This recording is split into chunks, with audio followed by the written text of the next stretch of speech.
दोस्तों नमस्कार। मैं गणेश चौधरी एक बार पुनः आपका मेरे इस चैनल पर हार्दिक स्वागत है, हार्दिक अभिनंदन है। दोस्तों, जैसा कि आप जानते हैं कि अगर बीते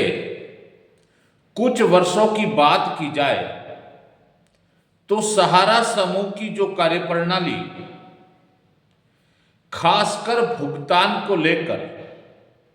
जो देखी जा रही है, उससे ऐसा प्रतीत हो रहा है कि सहारा समूह से भुगतान लेना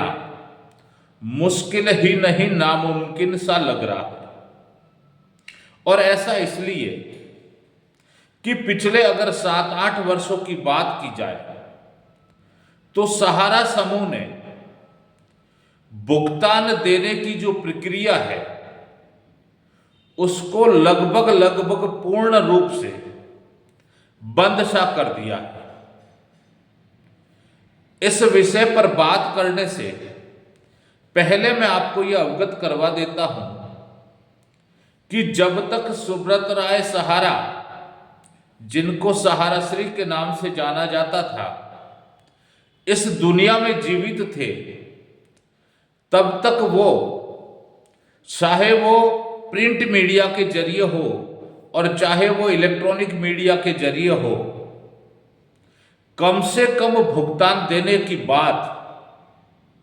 निवेशकों के सामने जरूर करते थे। लेकिन जब से वो इस दुनिया को अलविदा छोड़कर या अलविदा कहकर चले गए हैं, उसके बाद अगर ये माना जाए कि सहारा के मैनेजमेंट को साफ सूंघ गया है, तो ये कहावत बिल्कुल चरितार्थ होती दिखती है। दोस्तों, सहारा से भुगतान लेने के मेरी नजर में मात्र 2 तरीके जो मौजूदा परिवेश में सहायक सिद्ध हो सकते हैं, और इन 2 तरीकों में जो पहला तरीका है वो है कानूनी कार्रवाई के द्वारा अपने भुगतान को लेना। अगर पिछले दौर में या 20, 21, 22, 23 अगर इन वर्षों में अगर सहारा समूह की कार्यप्रणाली को खंगाला जाए तो जरूर ये देखने को मिलता है कि जिन निवेशकों ने लीगल कार्रवाई की या फिर कानूनी कार्रवाई करते हुए, कहीं न कहीं कानून का सहारा लेते हुए अगर समूह पर या फिर उनके उच्च अधिकारियों पर कानूनी कार्रवाई के तहत अगर शिकंजा कसा है, तो उनको भुगतान जरूर मिला है। ऐसा मेरा मानना भी है और ऐसा पिछले कुछ वर्षों में होता भी आया है। अगर ताजा उदाहरण कल का ही देखा जाए तो जो क्यूसॉप को लेकर अपील सहारा माननीय सुप्रीम कोर्ट में लेकर गया था, तो वहां भी एक ही दिन में वो केस डिस्पोज हो गया और कहीं ना कहीं आपसी सहमति बनने की बात सहारा द्वारा बताया जा रहा है, ऐसा सोशल मीडिया के जरिए बताया जा रहा है। तो साथियों, जहां तक आप कानूनी कार्रवाई के जरिए या फिर यूं कहा जाए कि लीगल कार्रवाई के जरिए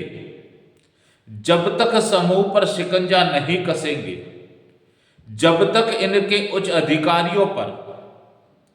कानूनी शिकंजा नहीं कसा जाएगा, तब तक मैं समझता हूं कि सहारा समूह से भुगतान लेना बड़ा मुश्किल सा लग रहा है। और ऐसा इसलिए कि सहारा की चारों सोसाइटियों को लेकर सीआरसीएस जो एक नियामक है, वो एक पोर्टल लेकर आया और मूलधन वो भी आंशिक रूप से दे तो रहा है, लेकिन कब तक और किसको, ये सवालिया निशान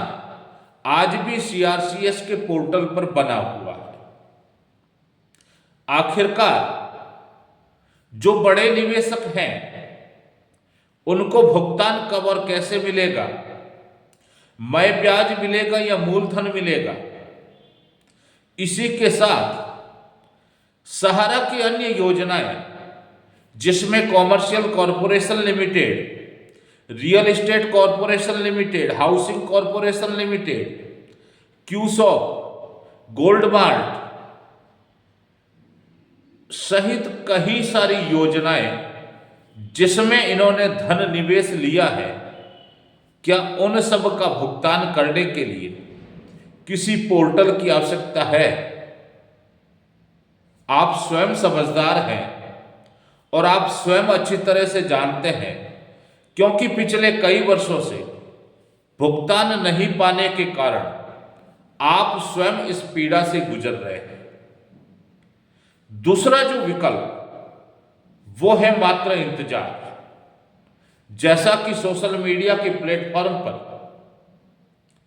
सहारा की यूनिफॉर्म पहनकर कई हमारे साथी अपनी अपनी व्यथा, अपनी कथा के तदनुरूप और उन्हीं के अनुरूप जो बातें करते हैं, कभी विरोधी की बातें करते हैं, कभी स्वार्थ की बातें करते हैं, लेकिन भुगतान के नाम पर कोई बात नहीं करता। सोशल मीडिया के प्लेटफॉर्म पर कल एक महानुभाव जो कि ये बताने का प्रयास कर रहे थे कि पोर्टल पर कौन कौन सी डिफिशियंसियां आ रही है, और जब उनके समक्ष मल्टीपल मेंबरशिप की समस्या आई और उन्होंने ये दर्शाया कि बहुत बड़ी समस्या मल्टीपल मेंबरशिप की है, यानी एक से ज्यादा मेंबरशिप एक सोसाइटी में समूह के द्वारा, सहारा के द्वारा दे दिया गया, और ये बहुत बड़ी विकट समस्या पोर्टल पर है, लेकिन उसका समाधान वो नहीं दे पाए। और वो इसलिए कि कहीं ना कहीं सोसाइटी के माध्यम से ही मल्टीपल मेंबरशिप को दिया गया है, और जब सोसाइटी के माध्यम से मल्टीपल मेंबरशिप को दिया गया है तो क्यों नहीं सोसाइटी नियामक के समक्ष कोई एफिडेविट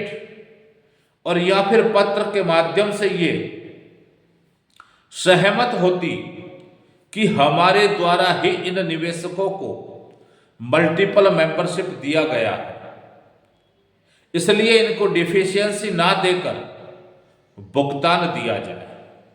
लेकिन ऐसा कहीं से नहीं दिख रहा है। दोस्तों, अगर सहारा समूह के उच्च अधिकारियों की बात करें तो लगभग उन्होंने भुगतान ना देने का मन सा बना लिया है, और जो भी कार्यालय अगर इनके खुले हैं तो वो नाम मात्र के और या फिर कानूनी कार्रवाई करने के लिए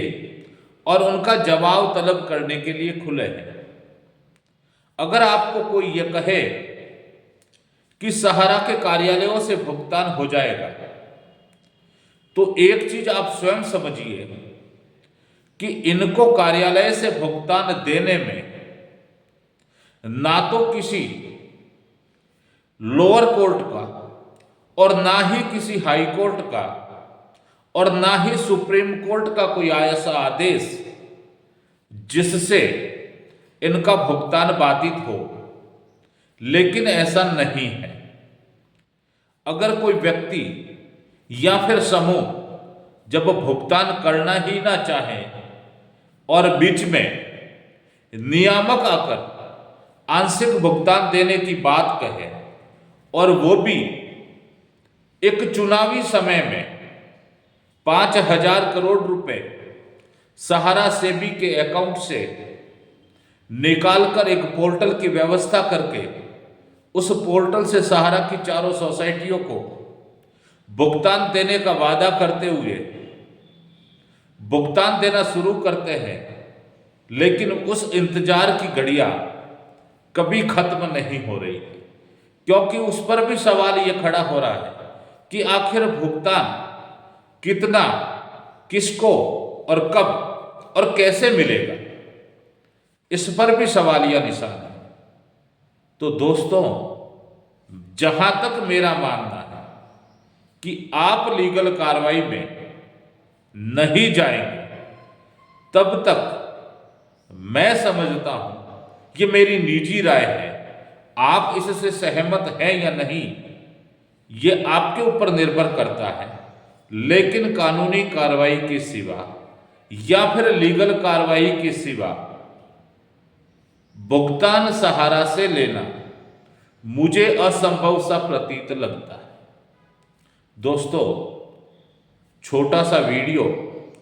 आपके समक्ष अपनी बातों को लेकर आया था। अगर आपको ये वीडियो अच्छा लगे तो आप इसको लाइक और शेयर जरूर कीजिएगा,